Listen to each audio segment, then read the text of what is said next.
What's going on, guys? Still Tiki Torch here, back with another Peachboy Riverside. What's up? Hope everyone's having a great weekend. Right before we start talking about this, let's go ahead and just smash that like button, hit that sub button. Definitely helps me out a huge deal. Use your special beat cannon right on the like button. The more so, though, definitely. Actually, I mean the sub button. Yeah, do that. Anyway, let's go ahead and get into it. So I'm gonna put this up on the screen real quick. Hopefully I do in the edits, because I do all these myself, which aren't very good. But I'm gonna put the episodes up here. The ones how I think they should go, which is 1 and 2, and then 6 and 3, and then 4 and 5. I think that's the order that I had them down in. I tried to go back and look to see if I could put them in a perfect chronological order, but it was kind of tough. Today we have episode 6, a review and thoughts on that. I think it's kind of cool that we get to see who Media is, the nun from episode 3. Although I do think that it's a little weird that they made it for episode 6 figure. But Sally at the Crossroads is episode 3, so you can go back and look at that one. That's why I put those two together. But I would watch 6 before you watch 3. That way you could see the backstory of Media, the nun, and then 3, sort of like the following of that. But you just get like Sally's side of it by running into Mikito. Which is not going to be that bad because you already know what's going on pretty much. So how she got there though was interesting after Mikito found her in the woods, which is what this episode is basically. And she has amnesia, and we quickly find out that she also had a run-in with Sally. Okay, at one point, but it was before they got to the town. This is also before she even met Mikito. So I'm guessing this is going to be episode 7 that comes up now that I'm thinking about this. But I think she tried to come at Sally, tried to attack her. She got a bit excited from Sally's point, and she saw how Sally's eyes were, and that made her imagine that her powers were just completely dwarfed by Sally. So obviously she says it broke her spirit.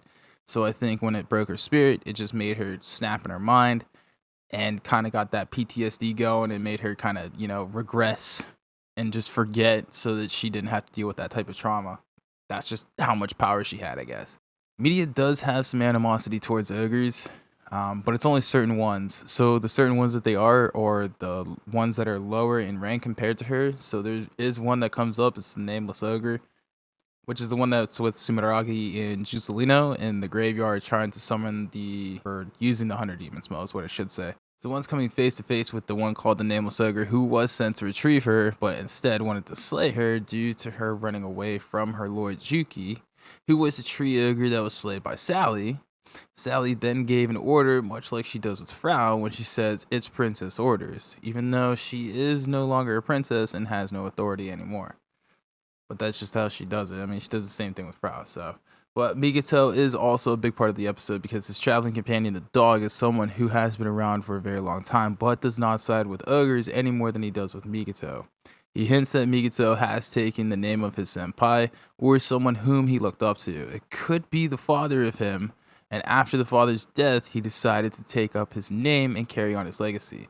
I think this is a good possibility since we keep hearing the man or the old man who went into the mountains to cut grass, and the old woman who stayed behind to ... You know the rest. Fortunately, we don't, because we still can't find the chronological order to this. Anyway, I can see Mikito being raised in the mountains by this man, and, the woman trying to raise Sally, but then she ends up getting attacked by a group of ogres, or somebody that was trying to slay the village that she was in, or knew where she lived.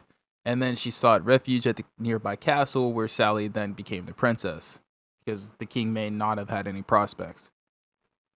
I can see this being a possibility. I think it's a good possibility, but I don't think it's really meaning that it's going to happen. The timeline for this is really out of whack. A ton of people that I'm talking to say that they can't follow it. So that's why I went back to see if I could find it, but that's as best as I could come up with. Again, I'll put the list here to you again. The last thing I'm going to say is just, the Frau and Alta that we saw, we could see in episode 5 that they knew each other in great detail, but now that we see them talking together, almost reminiscing about the past. We kind of know that they're companions, and we get a little bit of a hint that Frau is indeed a higher ogre, or perhaps even the highest of them all. And if not the highest of them all, I'm thinking if there was like a group of three, she would be of the three.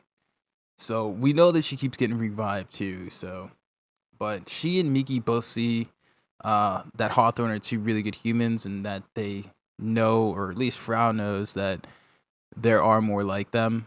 But Miki or Carrot needs to kind of take a little bit more convincing. So once they see the guy that basically shortchanged, or not shortchanged, but just threw the change on the ground for Frau to pick up, Sally actually hit him, but it was only after he kind of insulted, and she was there to hear that he was insulting her. So Miki or Carrot kind of gets the idea, all right, she makes up her mind. Sally does defend her friends and defends her character of the friends that she has. So I'm going to stay with her and follow her, which is, she's starting to really kind of take to Sally's side. So she obviously is the companion now with her too.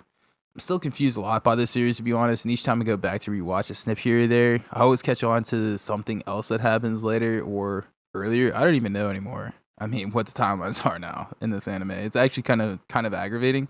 But episode 7, I can't really think of anyone who's going to make an appearance other than Todoroki running into Miki, or Miki explaining like, hey, Sally's not so bad, you should come with us, blah blah blah, I love you, you love me, blah blah blah, and him being like, no, you're an ogre, you're still an ogre, you should still want to slay them or something. I don't know.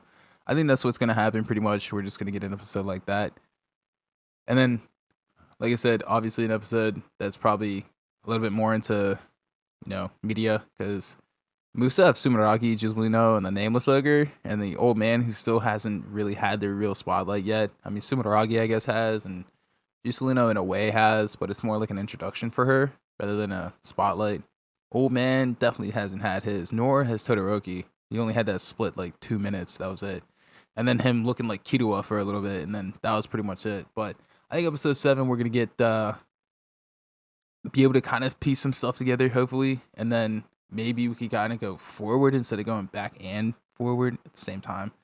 I feel like episode's 3 ending is going to be their cliffhanger, though. And if that's what they're doing, it's going to be kind of disappointing. So, but I don't know. Let me know what you guys think down in the comment section below. I haven't been reading the anime manga. I don't read it, so I have no idea what's going on.